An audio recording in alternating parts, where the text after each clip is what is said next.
اور میرے تیسرے مہمان پروفیسر ڈاکٹر طاہر حمید تنولی ہیں، ہمارے اقبالیات کئی کتابوں کے مصنف۔ جی بسم اللہ الرحمن الرحیم۔ بھائی صاحب بہت شکریہ۔ اہل بیت اطہار کا ذکر ہے، کربلا کا ذکر ہے، اور امام پاک کی قربانیوں کا، ان کے جانثاروں کی قربانیوں کا، ان کی صبر و وفا کا ذکر ہے۔ بھائی صاحب قبلہ جیسے بھی ذکر ہوا، اہل بیت کی محبت ایمان کے پودے کے لیے آب حیات کی حیثیت رکھتا ہے۔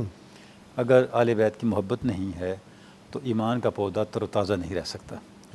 سیاستہ کی حدیث ابن ماجہ میں ہے، جس کو وہ اور دیگر محدثین نے بھی روایت کیا۔ حضرت عباس ابن عبد المطلب فرماتے ہیں کہ میں نے یہ دیکھا کہ مدینہ پاک کے اندر اکثر ایسے ہوتا کہ اہل بیت اطہار میں سے کوئی شخص آتا اور قریشی یا دوسرے لوگ کچھ بات چیت کر رہے ہوتے تو ان کو دیکھ کے خاموش ہو جاتے۔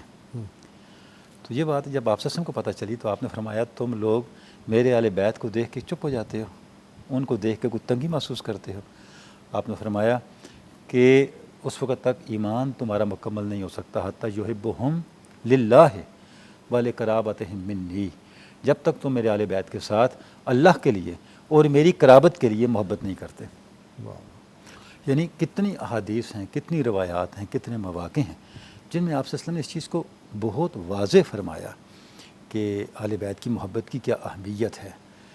وجہ یہ ہے کہ جو دین آگے منتقل ہوا وہ ایک تھیوری ہے، ایک آئیڈیالوجی ہے، ایک تعلیم ہے۔ اس کی محسوس شکل جو ہے وہ یہ ہستیاں ہیں۔ یعنی اگر آپ نے اس دین کو چلتا پھرتا دیکھنا ہے تو وہ چلتا پھرتا آپ کو ان ہستیوں میں نظر آئے گا، اہل بیت اطہار میں نظر آئے گا، صحابہ کرام میں نظر آئے گا۔ جب بھی ان میں سے کسی بھی حصے کی محبت کو اپنے دل سے دور کیا جائے گا تو لازمی بات ہے دین کی حقیقت ہماری زندگیوں سے دور ہو جائے گی۔ ابھی ہم یہ جو ایثار و وفا کا ذکر کر رہے ہیں، کربلا کے اندر جس طرح ایثار و وفا کا مظاہرہ کیا جانثاران حسین علیہ السلام نے، تو یہ اگر آپ اس کی اصل دیکھیں تو اس کا شجر نسب تو جا کے بدر و حنین سے ملتا ہے۔ یعنی وہی جذبہ جو آپ کو بدر میں نظر آتا ہے، حنین میں نظر آتا ہے، وہی جذبہ آپ کو یہاں نظر آتا ہے۔ آپ بیت عقبہ ثانیہ کو یاد کیجیے۔ آپ نے ایک بات بڑی زبردست گہری کی ہے، اس پہ بھی غور کریں کہ بدر و حنین کا یہ مارکہ تھا اس لیے کہ جب یزید جو ہے وہ ان کو سب کو خاندان اس نے بھی بات کہی تھی، تو اس نے وہ بات کہی کہ آج ہم نے وہ بدلہ لیا۔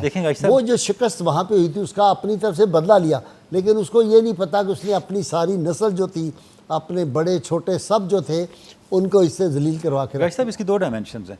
یزید نے ہی نہیں کہا، یعنی وہ اس کی نیگیٹو ڈائمینشن ہے کہ ہم نے بدر و حنین کا بدلہ لیا۔ امام پاک کے ساتھیوں نے بھی بدر و حنین کے مارکے کو تازہ کر دیا۔ واہ کیسے تازہ کر دیا؟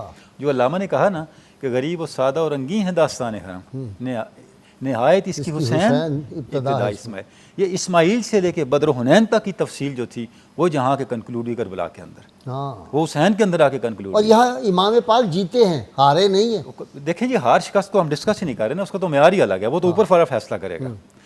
اب آپ یہ دیکھیں گا، نہیں تاریخ میں فیصلہ کر دیا، بھائی صاحب یزید غالی بن گیا، ایسے ہی ہے۔ اور شکست حسین جو ہے وہ نام جب شکست فیصلہ وہی مرض کر رہا ہوں۔ بھائی صاحب گزارش ہے کہ آپ بیت عقبہ ثانیہ کو یاد کریں۔ جس وقت مدینہ پاک سے آنے والے اہل ایمان نے آپ سے دستیاب وقت اس پہ بیعت کی، کتنے لوگ تھے؟ اتنے ہی لوگ تھے جتنے کربلا میں تھے، وہ بھی کم و بیش 75 تھے، ایسے ہی تھے، یہ بھی 72 ہیں۔ اور جس وقت بیعت ہو رہی تھی تو حضرت عباس نے کیا کہا؟ تمہیں پتہ ہے تم کیا کر رہے ہو؟ تو حضرت براء ابن معرور نے فرمایا ہمیں پتہ ہے ہم کیا کر رہے ہیں، ہم جنگ کے بیٹے ہیں، ہتھیار ہمارے کھلونے ہیں، یا رسول اللہ بیعت کیجئے، ہم سب کچھ فیصلے کر کے آئے ہیں۔ اب شب عاشور کو یاد کیجئے، جب امام پاک نے بیعت کی پابندی اٹھا دی اور فرمایا جو جانا چاہتا ہے چلا جائے، تو کیا جواب دیا آپ کی جانثار؟ انہوں نے فرمایا ہم آپ کو نہیں چھوڑیں گے، چاہے ہمیں جنگلی درندے کاٹ لیں، چاہے ہمیں 100 دفعہ زندہ کیا جائے، 100 دفعہ مارا جائے، ہم پیچھے نہیں ہٹیں گے۔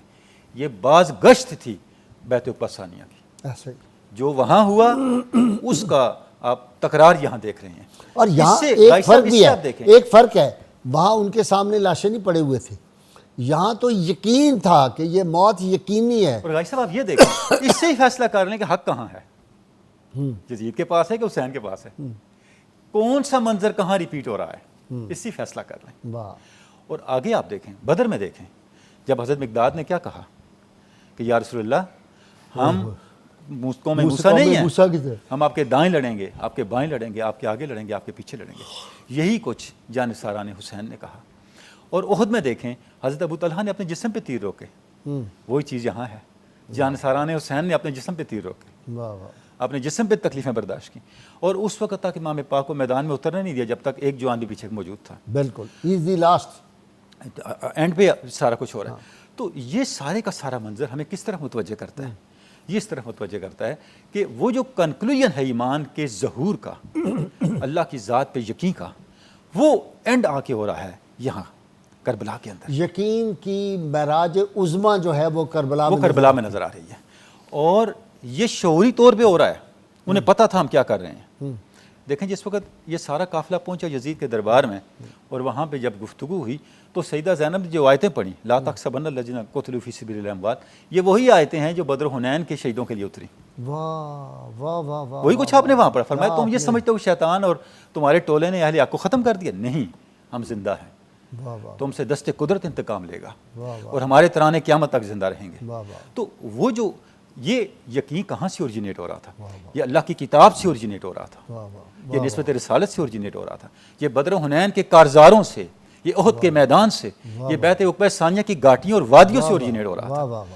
اس یقین نے کربلا کے ریگزاروں میں حسین پاک کے جانثاروں کو متزلزل نہیں ہونے دیا، انہیں مستقیم رکھا، انہیں قائم رکھا، انہیں استوار پائیدار رکھا۔